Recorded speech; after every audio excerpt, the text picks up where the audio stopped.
नमस्कार। आप सभी का स्वागत है किस्से और कहानियों में टेल्स फ्रॉम द हार्ट। आज हम श्रीमद् देवी भागवत पुराण का पंचम स्कंद कहेंगे। जो आपको ये पंचम स्कंद पसंद आता है तो please like, share and subscribe करें और कमेंट बॉक्स में माँ दुर्गा की जय जयकार करें। तो चलिए शुरू करते हैं और नवरात्रों में आप ये अवश्य ही सुनिए। पंचम स्कंद। श्री कृष्ण महाराज द्वारा शिव जी की पूजा आराधना करने को लेकर जिज्ञासुओं के मन में यह प्रश्न उठा कि स्वयं विष्णु के अवतार कृष्ण को शिव और जगदम्बा का स्तवन करने की क्या आवश्यकता हुई। ईश्वर भी ईश्वर की पूजा करें, यह कैसे? क्या श्री कृष्ण के अवतारत्व में कुछ कमी थी? इस संदेह के निवारण के लिए सूत जी बोले, सज्जनों, यही प्रश्न महाराज जन्मेजय ने वेद व्यास जी से पूछा था। इस पर वेद व्यास जी ने जो कहा वह मैं आपको सुनाता हूँ। व्यास जी ने कहा, राजन, यह सही है कि श्री कृष्ण विष्णु के अवतार थे, पर मनुष्य रूप में देह धारण करने के कारण मनुष्य द्वारा सभी करणीय कर्म, गुरु ब्राह्मण सेवा, देवाराधना आदि उनके लिए भी अनिवार्य था। जब मानव देह प्राप्त करने पर उन्हें दुर्वासा और गांधारी के शापों का भोग भोगना पड़ा, व्याध से हत्या करानी पड़ी, तो फिर शिव दुर्गा पूजन में भी क्या आपत्ति हो सकती है? और फिर दुर्गा की स्तुति तो सभी देवता करते हैं, ब्रह्मा, विष्णु, महेश भी करते हैं। आत्मा के गुणमय मानव शरीर धारण करने पर काम, क्रोध और उसके परिणाम स्वरूप दुख, संताप आदि का भोक्ता तो बनना ही पड़ेगा।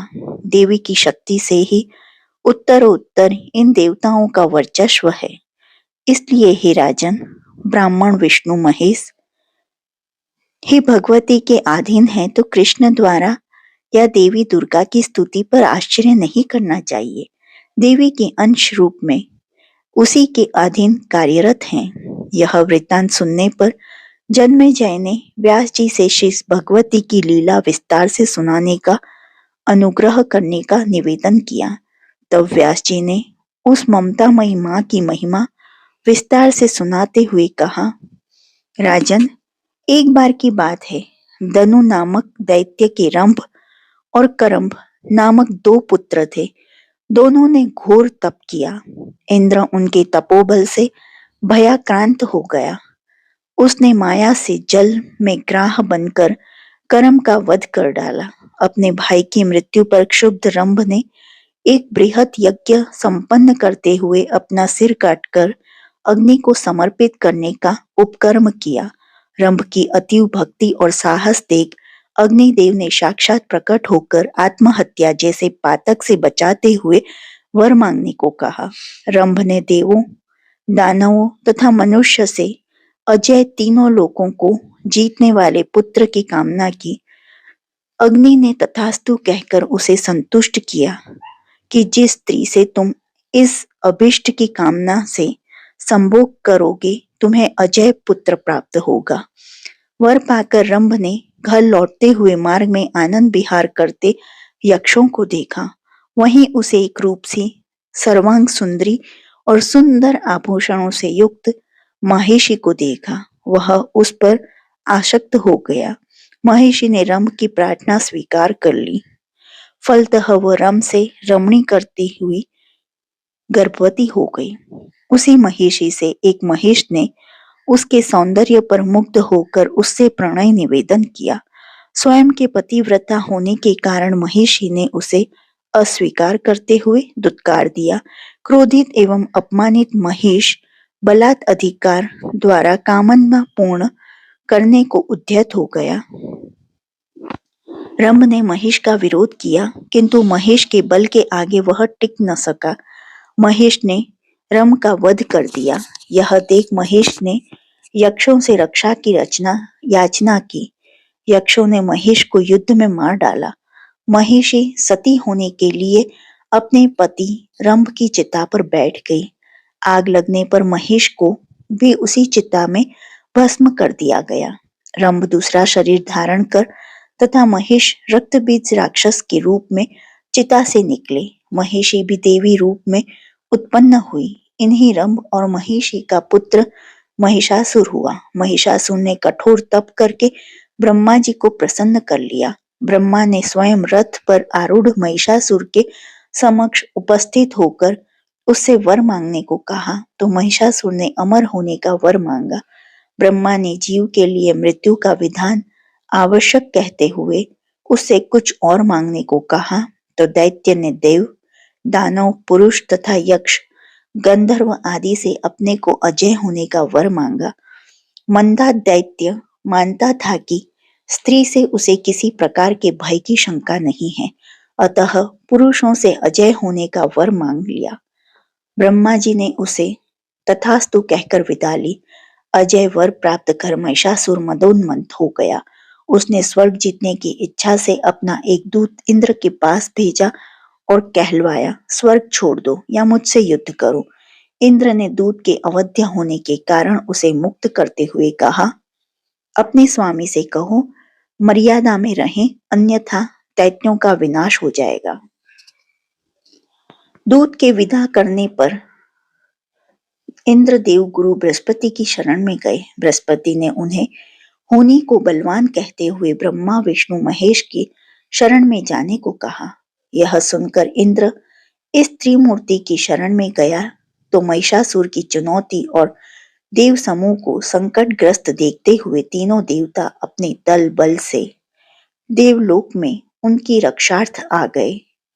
उधर महिषासुर ने देवताओं के उत्तर को दूत से जानकर देवलोक पर आक्रमण कर दिया। देवताओं की सेना की बागडोर इंद्र तथा दैत्यों के सैनिक की बागडोर तापासुर देख रहे थे। इसमें इंद्र, वास्कल, रुद्र, महिषासुर, वरुण, असिलोम और शिव अंधक में द्वंद्व युद्ध छिड़ गया। देवताओं के पक्ष में दुर्बल जानते हुए तीनों ब्रह्मा, विष्णु एवं महेश युद्ध से अलग होकर रण क्षेत्र में खिसक गए। अपने रक्षकों को न देखकर देवताओं का मनोबल गिर गया। युद्ध में दैत्यों ने विजय पाई और स्वर्ग लोक पर अपना अधिकार कर लिया।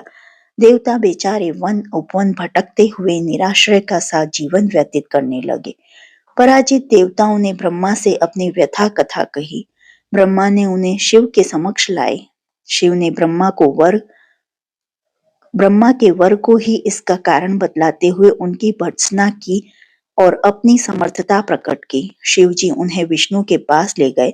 विष्णु भी असमर्थता प्रकट करते हुए केवल मात्र सहानुभूति ही प्रकट करने लगे। समुद्र तट पर सभी देव समूह जिस समय खिन्न अवस्था में हताश बैठे थे, तभी आकाशवाणी हुई, तुम सभी देव अपने उत्मांश को संचित करो। मैं त्रिगुणात्मी का सगुण रूप शरीर धारण कर तुम्हारा उद्धार करूंगी। यह दिव्य वाणी सुनकर देवताओं ने संतोष प्रकट किया और अपने संकल्प बल से अपना अपना तेज एकत्र किया। इस तेज ने घनीभूत होकर एक दिव्य रूप धारण कर लिया। इस प्रकार देवी भगवती ने अष्टभुजा धारिणी, सरूपा सुवासिनी, सुभूषिता, सुहासिनी दिव्य शस्त्र धारिणी रूप में अवतरण किया। ऐसे दिव्य स्वरूप को समक्ष देखकर सभी देवों ने विनीत होकर देवी को प्रणाम किया। हे राजन, देवी के इस अलौकिक रूप सौंदर्य का गुणगान तो शेषनाग भी अपने सहस्त्र फनों से सहस्त्र वर्षों तक करते रहे, तब भी अवर्णनीय है। भगवती ने देवताओं की रक्षा के लिए आश्वस्त किया। जन्मेजय की अतीव जिज्ञासा देखते हुए व्यास जी ने देवी भगवती के रूप सौंदर्य का परिचय देते हुए कहा, राजन, जिस प्रकार एक रूप वाला नर लोक रंजन के लिए मंच पर अनेक भावाभिव्यक्तियां प्रस्तुत करता है, अनेक रूप धारण करता है, उसी प्रकार सरूपा भगवती देवहित के लिए हमेशा ही अनेक रूप धारण करती आई है। भगवती के इस अलौकिक रूप सौंदर्य का यथा तथ्य वर्णन तो स्वयं ब्रह्मा, विष्णु एवं महेश तथा कुबेर या इंद्र भी नहीं कर सकते, किंतु थोड़ा बहुत मैं उसे बताने का प्रयास करता हूँ। भगवती का मुख धवल तथा कमल के समान था, सुकोमल था। काले लंबे घुंघराले केश मेघ के समान थे। कृष्ण रक्त तथा श्वेत रग युक्त नेत्र पावक के समान ऊर्जास्वित थे। दोनों भौहें संध्या के समान काली, धनी तथा कामदेव की प्रत्यंचा के समान वक्र थी। दोनों कान कामदेव के हिंडोले के समान शोभायमान थे। दांत कुंदी कली के समान, ओष्ठ फूलों की पंखड़ियों के समान खुले हुए। जंघाएं बदली के खंभे के समान चिकनी और सुकोमल थी। देवी के सर्वांग की रचना देवताओं के अंश से ही निर्मित थी। विष्णु के तेज से भुजाएं, शिव के तेज से मुख, अग्नि के तेज से नेत्र, वायु के तेज से कर्ण, कुबेर के तेज से नासिका, कार्तिकेय के तेज से ओष्ठ तथा वसुओं के तेज से उनके हाथ पैर की अंगुलियां बनी थी। अतः अंग प्रत्यंग अलौकिक सौंदर्य से संपुष्ट था। ऐसे अद्वितीय सौंदर्य युक्त अनुपम स्वरूपा भगवती के दर्शन करके देवता कृतकृत्य हो उठे। विष्णु के कहने पर देवताओं ने उन्हें अपने आभूषण समर्पित किए। ब्रह्मा ने रक्तवर्ण के वस्त्र, उज्ज्वल हार, चमकीली चूड़ामणि, कटक एवं कुंडल प्रदान किए। विश्वकर्मा ने रत्न जटित कंकण, त्वष्टा ने कर, वरुणा ने कंठहार तथा वैजयंती माला तथा हिमालय ने वाहन के लिए सिंह समर्पित किया। आभूषणों उपरांत देवताओं ने भगवती को शस्त्रास्त्रों से सुसज्जित किया। विष्णु ने चक्र, शिव ने त्रिशूल, वरुण ने शंख, अग्नि ने तोप, वायु ने तुणीर, धनुष, इंद्र ने वज्र तथा यम ने कालदंड प्रदान किए। इस प्रकार देवताओं के श्रद्धानंद भगवती की स्तुति में कहा, नमः शिवाय कल्याणे शांते पुष्टे नमो नमः, कल्याणम कुरु मो मातः, त्राहि नो शत्रु तापितान। प्रार्थना से प्रसन्न देवी ने महिषासुर के वध के लिए घोषणा करते हुए अट्टहास किया कि पृथ्वी कांपने लगी, पर्वत हिलने लगे और सर्वत्र भय व्यापने लगा। ऐसी उथल पुथल देखकर महिषासुर ने इस व्यक्तिक्रम को जानने के लिए अपने दूत द्वारा ज्ञात किया कि यह प्रचंड ध्वनि सब प्रकार के आभूषणों से सजी, रत्नों से जड़ित, अद्वितीय सुंदरी, सिंह पर सवार देवी ही है। यह देवी मानवी, दानवी या देवी है, यह ज्ञात नहीं हो सका, किंतु देवता उसके चारों ओर स्तुति आराधना कर रहे हैं। उनकी रूप सुषमा को सुनकर महिषासुर ने अपने चतुर मंत्रियों से परामर्श कर एक को देवी के पास भेजा और संदेश भिजवाया कि वह दैत्यराज के महलों में आकर उसकी पटरानी बन जाए। मंत्री से दैत्यराज का संदेश प्राप्त कर देवी ने कहा, मैं आदि शक्ति भवानी हूँ, देवताओं की रक्षा करने के लिए महिषासुर का वध करने के लिए अवतरित हुई हूँ। मंत्री उसे सामान्य स्त्री समझता हुआ कहने लगा, जैसे हाथी मालती के पुष्प को सरलता से कुचल देता है, ऐसे ही महिषासुर को तुम्हें मारने के लिए कोई श्रम नहीं करना पड़ेगा। अतः अभिमान छोड़कर सुख वैभव का प्रस्ताव स्वीकार कर लो।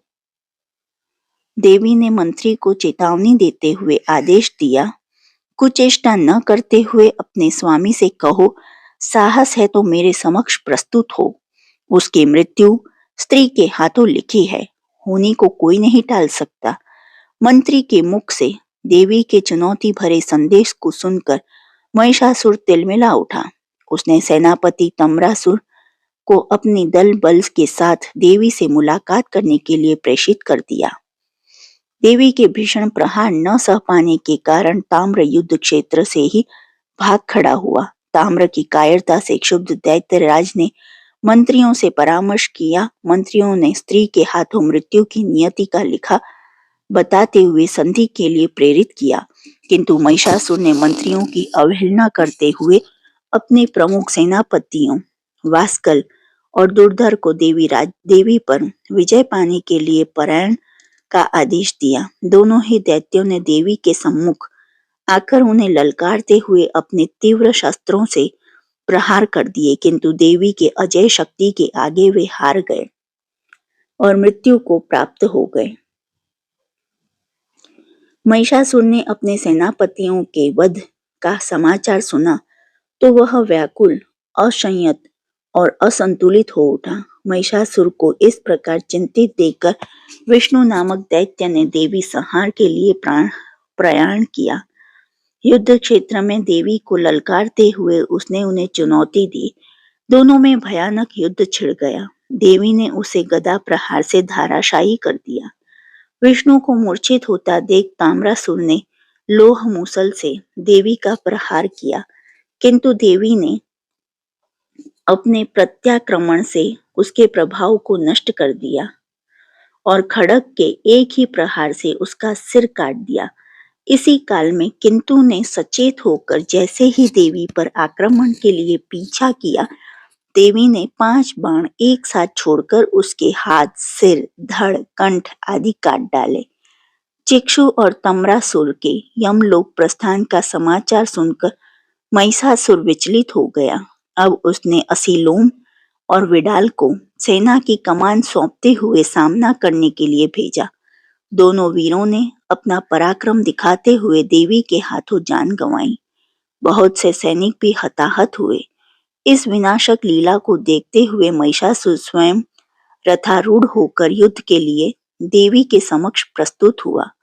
उसने प्रथम तो देवी को शस्त्र त्याग कर उसे वरण करने का प्रस्ताव रखा तथा मंदोदरी का उदाहरण देते हुए अन्यथा पछताने की चेतावनी दी, किंतु देवी द्वारा युद्ध की चुनौती देने पर दैत्यराज युद्ध में संदिग्ध हो गए। देवी के समक्ष उसका एक भी कौशल सफल नहीं हो सका। देवी ने उसकी सारी चतुराई मिट्टी में मिला दी। दैत्यराज की माया के बल से उसने सिंह, शरभ, गज तथा महिष रूप में भी उथल पुथल मचाई, किंतु देवी ने अपने बल से उस माया को भी छिन्न भिन्न कर दिया। निरंतर युद्धरत रहते हुए देवी महिषासुर कुछ क्लांत होते हुए देवताओं ने देवी के समक्ष द्राक्षासव पेय प्रस्तुत किया। इससे नवशक्ति एवं स्फूर्ति प्राप्त कर चक्र से देवी ने कुछ ही क्षणों में दैत्यराज महिषासुर का सिरोच्छेद कर डाला। दैत्यराज महिषासुर के वध को देखकर भयाकुल दैत्य पाताल लोक में भाग गए। देवता आनंद पूर्वक देवी की जय जयकार करने लगे। वेद व्यास ने निवेदन करते हुए जन्मेजय से कहा, महामुने, ऐसी कल्याणमयी की के दिव्य कथा अमृत से मेरी तृप्ति अभी नहीं हो पाई है। कृपया अन्य नए चरित भी सुनाने की कृपा करें। वेद व्यास ने कहा, राजन, देवी के अनंत चरित हैं, क्या क्या सुनोगे। वास्तव में जब जब भी आसुरी प्रवृत्तियां पनपने लगती हैं, देवी शक्तियों का हाश होने लगता है। तब तब यह कल्याणमयी देवी भगवती गाना रूप धारण कर अवतरित होती है और भक्तों के संकट हरती है। नाम एवं रूप बदल जाता है, किंतु अंतरत्व वो वही शक्तिमान ही है। ऐसा ही एक चरित वर्णित करते राजा जन्मेजय से मुनि वेद व्यास ने कहा, पूर्व काल में शुभ एवं निशुंभ 2 दैत्यों ने युवावस्था में अन्न जल का त्याग करते हुए कठोर तप किया। उनके इस तप से प्रसन्न होकर ब्रह्मा ने उनके समक्ष प्रकट होकर उनसे वर मांगने के लिए कहा। ब्रह्मा जी से उन्होंने अमरत्व की कामना की, क्योंकि वे जानते थे मृत्यु से बढ़कर और कोई कष्ट नहीं है। अतः जीवन मृत्यु के बंधन से मुक्त अमरता की इच्छा प्रकट की। ब्रह्मा जी ने मृत्यु को प्रकृति का विधान कहते हुए उनसे अन्य वर मांगने के लिए कहा। इस पर उन्होंने विचार करते हुए नर जाति के मनुष्य, देवताओं, दैत्यों, पशु पक्षियों आदि से न मारा जा सकने वाला अजय वर प्राप्त किया। उनकी दृष्टि में स्त्री से किसी प्रकार का भय नहीं था, इसीलिए पुरुष वर्ग से निडरता का वर मांग लिया। ब्रह्मा जी ने तथास्तु कहते हुए उन्हें संतुष्ट किया। वर प्राप्त कर दोनों दानव ने अपने ग्रह लोक की ओर प्रस्थान किया। महर्षि को पुरोहित रूप में स्वीकार करते हुए उचित मुहूर्त में शुभ को ज्येष्ठ होने के कारण सिंहासन रूढ़ किया। उनकी इस दिव्य शक्ति के प्रभाव से चंड, मुंड, धूम्रलोचन आदि प्रबल पराक्रमी एवं तेजस्वी दैत्य तथा युद्ध के देह से टपके रक्त की प्रत्येक बूंद से एक एक स्वरूपा दैत्य उत्पन्न होने का वर प्राप्त कर रक्त बीज आदि अनन्य अनेक युद्ध कौशल दैत्यों ने शुम्भ निशुम्भ की अधीनता स्वीकार कर ली। अपनी शक्ति को इस तरह विस्तार देते हुए निशुम्भ ने देवलोक को विजित हारने के उद्देश्य से इंद्र पर अपना अभियान कर लिया।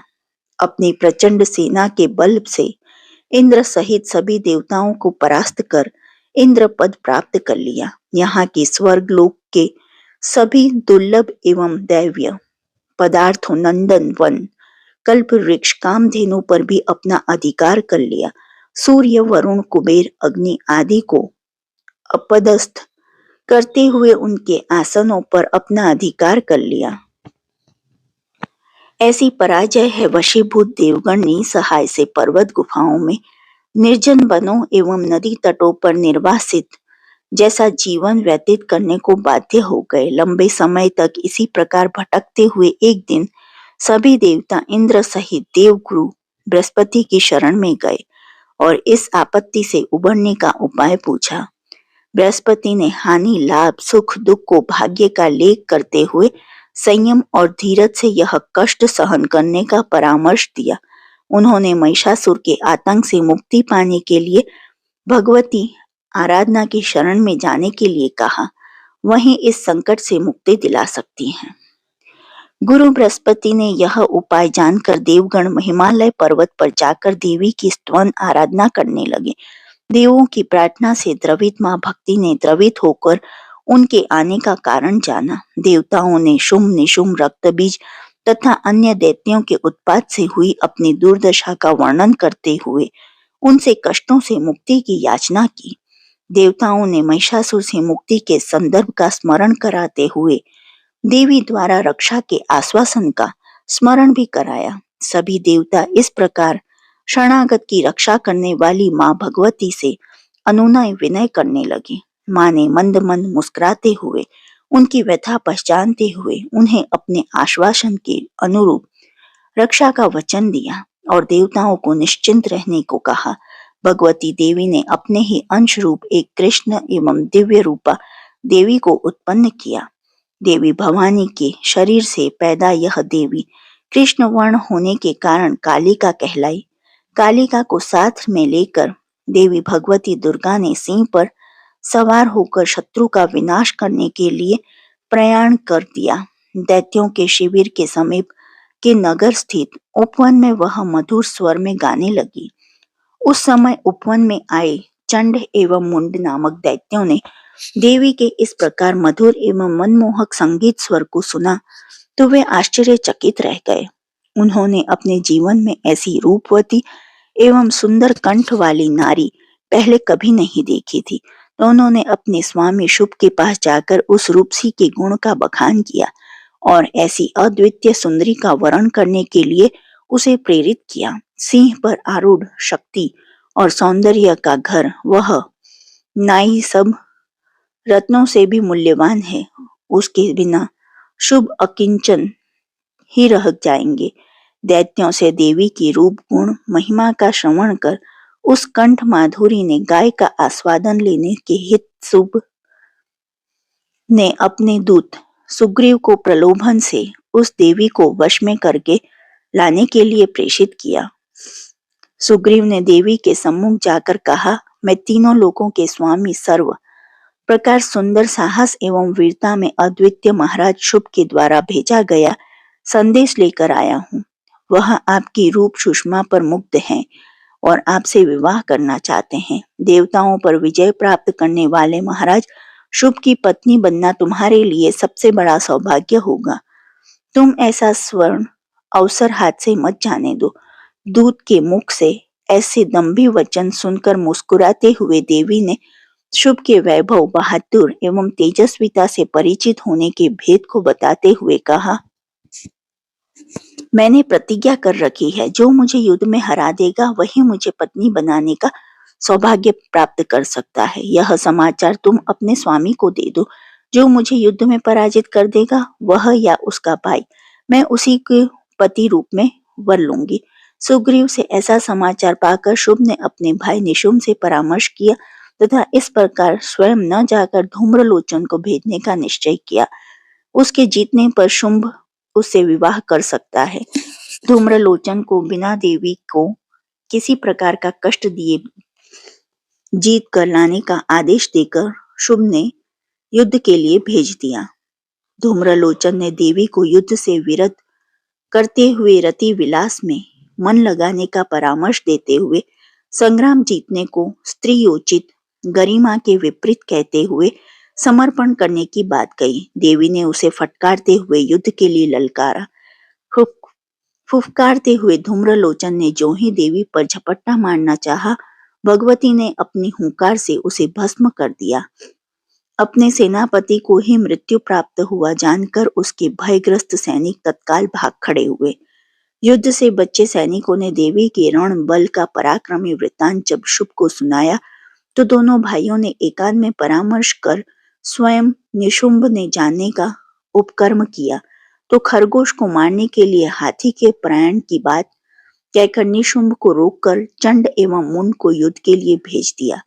चंड एवं मुंड ने अपने स्वामी की आज्ञा अनुसार युद्ध क्षेत्र में पहुंचकर पहले तो दंभोक्ति करते हुए अपने स्वामी के सामर्थ्य का बखान किया और कहा, तुम सिंह, कालिका एवं अपनी भुजाओं का दर्प त्याग कर अपने स्वामी को अपना लो। स्वार्थी, देवताओं के भ्रम में न पड़कर अपने विवेक से काम लो। किंतु ऐसे दंभोक्ति में उत्तर से देवी ने गरजते हुए कहा, मैंने बहुत सारे शुंभ निशुंभ देखे हैं, अब मैं क्रम से तुम सबका नाश कर दूंगी। यह कहकर उन सभी पर आक्रामक प्रहार आरंभ कर दिए। दोनों ओर से तीव्र प्रहार होने लगे। कालिका कुछ देर तक उनके साथ क्रीड़ा करती रही, बाद में अपने अमोघ बल से खरगोश के बच्चों के समान उसे पकड़कर देवी के समक्ष ले आई। भगवती के आदेश पर कालिका ने तत्काल अपने खड्ग से उसका सिर काट दिया। इन दोनों के वध के कारण ही कालिका का नाम चामुंडा देवी पड़ गया। देवी को कष्ट देने वाले चंडमुंड के वध का समाचार को सुनकर पागल से घबराए हुए शुभ ने भयभीत दैत्यों को आश्वासन देते हुए पाताल में भेज दिया। काल को बलवान मानते हुए भी उसने हार नहीं मानी। अब की बार अपनी कुशल सेना के साथ रक्तबीज को देवी के संहार के लिए नियुक्त कर भेज दिया। दंभी रक्तबीज ने देवी के संहार का आश्वासन देते हुए युद्ध क्षेत्र के लिए पलायन किया। देवों को अपना परिचय देते हुए रक्तबीज ने उनसे संघर्ष छोड़कर शुभ का वरण करने की पहली बात दोहराई। देवी ने टंकार की सी ध्वनि करते हुए कहा, दुष्ट, मैं अपनी प्रतिज्ञा पहले ही स्पष्ट कर चुकी हूँ। तुम्हारा वह कायर स्वामी मेरे सम्मुख आने में भय का अनुभव क्यों करता है? देवी मुख से ऐसे वचन सुनकर रक्तबीज ने अपने बाणों से देवी के वाहन और उन्हें पीड़ा पहुंचाना शुरू कर दी। रक्तबीज के बाण आकाश में सर्प की तरह लहराते और देवी के बाण उन्हें मार गिराते, यहाँ तक कि देवी के बाणों से रक्तबीज मूर्छित हो गया। रक्तबीज की मूर्छा का समाचार सुनकर शुभ ने सभी दैत्यों से एक साथ देवी पर आक्रमण करने के लिए कहा। ऐसे ही सामूहिक आक्रमण को देख देवी ने घंटनाद किया, धनुष की डोर का टंकार किया। सिंह ने भी प्रचंड गर्जना प्रारंभ कर दी, जिसे देख सुनकर भयभीत दैत्यों में भगदड़ मच गई। ऐसे में देवी ने अपने शरीर से एक स्फूर्तिमान पुरुष रूप निर्मित कर दिया। उसे दूत बनाकर शुंभ के पास भेजा कि देवगणों के लिए स्वर्ग को छोड़कर वे सभी पाताल लोक में चले जाएं, अन्यथा सभी की मृत्यु सन्निकट है। दूत के मुख से यह संदेश पाकर दोनों दैत्य भ्राता युद्ध के लिए चल पड़े। रक्तबीज चेतन होकर पुनः युद्धरत हो गया। शंकर के वर के कारण उसके रक्त की बूंद जहां गिरती एक नया रक्तबीज बन जाता। भगवती ने गदा से उसे पर प्रहार किया तो रक्त की धारा फूट निकली, जिससे अनेक दैत्य प्रकट हो गए। ऐसा देख विजय ने प्रतिशंकित देवी ने चामुंडा से अपना मुख विस्तृण करने के लिए कहा, ताकि रक्त पृथ्वी पर न गिरने पाए। चामुंडा को इस तरह रक्त पीता देख रक्तबीज का उत्साह ठंडा पड़ गया उसने क्रोध में देवी पर भयंकर प्रहार किए, किंतु देवी ने उसके आक्रमण को बेकार करते हुए उसका नाश कर दिया। रक्त बीज के वध के पश्चात निशुंभ स्वयं साहस कर देवी के सम्मुख आ गया। देवी ने उसकी माया को भी क्षण भर में छिन्न भिन्न कर दिया। निशुंभ ने देवी को झांकाने का प्रयत्न किया, क्योंकि वह वास्तव में काफी बलशाली था, इसलिए उसका रण कौशल दर्शनीय था।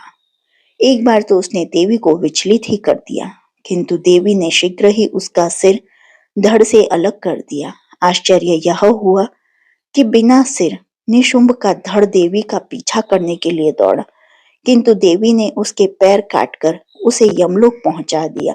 निशुंभ की दारुण मृत्यु का समाचार सुनकर युद्ध क्षेत्र में शुंभ आया। अपनी भागती हुई आतंकित सेना को एकत्र करते हुए शुंभ ने अपने सैनिकों से कहा, मृत्यु अवश्यंभावी है, मृत्यु से मत डरो, कर्म करो, अपने साहस, धैर्य एवं बल से इस स्त्री पर विजय पाओ। इस प्रकार अपने सैनिकों को यह पाठ पढ़ाता हुआ शुंभ युद्ध के लिए कूद पड़ा। उसने भी काफी उत्पात मचाया, किंतु अंत में देवी ने उसके हाथ, पैर एवं सिर काट डाले। सिर कटने से अशक्त होकर वह भूमि पर धराशायी हो गया। शुंभ के मरते ही देवताओं में प्रसन्नता की लहर फैल गई। सभी युद्ध स्थल में ही देवी के गुणों का बखान करते हुए उनकी स्तुति करने लगे। जन्मेजय ने वेद व्यास से प्रश्न किया, प्रभु, यह देवी माँ भगवती जगदम्बा क्या केवल देवताओं की रक्षा का भार ही वहन करती है या भूतल वासियों का भी उद्धार करती है? मुनि श्रेष्ठ ने कहा, नरश्रेष्ठ राजन, भगवती धर्म की रक्षा करती हैं, इसके लिए लिंग, वर्ण, जाति का भेद नहीं रखती। भगवती ने पृथ्वीवासियों पर भी कृपा की है। इसी संबंध में एक कथा सुनिए। बहुत पुरानी बात है। स्वरोचित मनवंतर में सूरत नाम का एक धर्मात्मा राजा राज्य करता था। दुर्भाग्य से वह अपने शत्रुओं से परास्त हो गया। इस पराजय से वह इतना व्यथित हो गया कि उसे अपने मंत्रियों पर भी विश्वास न रहा। वह अश्वारूढ़ होकर अकेला ही आत्मरक्षा के लिए घर से निकल पड़ा। कुछ दूरी पर चलकर ही वह राजा सुमेध मुनि के आश्रम में पहुंचकर मुनि के चरणों में विनत होकर गिर पड़ा। मुनि ने स्नेह एवं सम्मान पूर्वक राजा को उठाते हुए उचित आसन दिया तथा उसकी कुशलता पूछते हुए आगमन का कारण जानना चाहा। राजा ने कष्ट को समझते हुए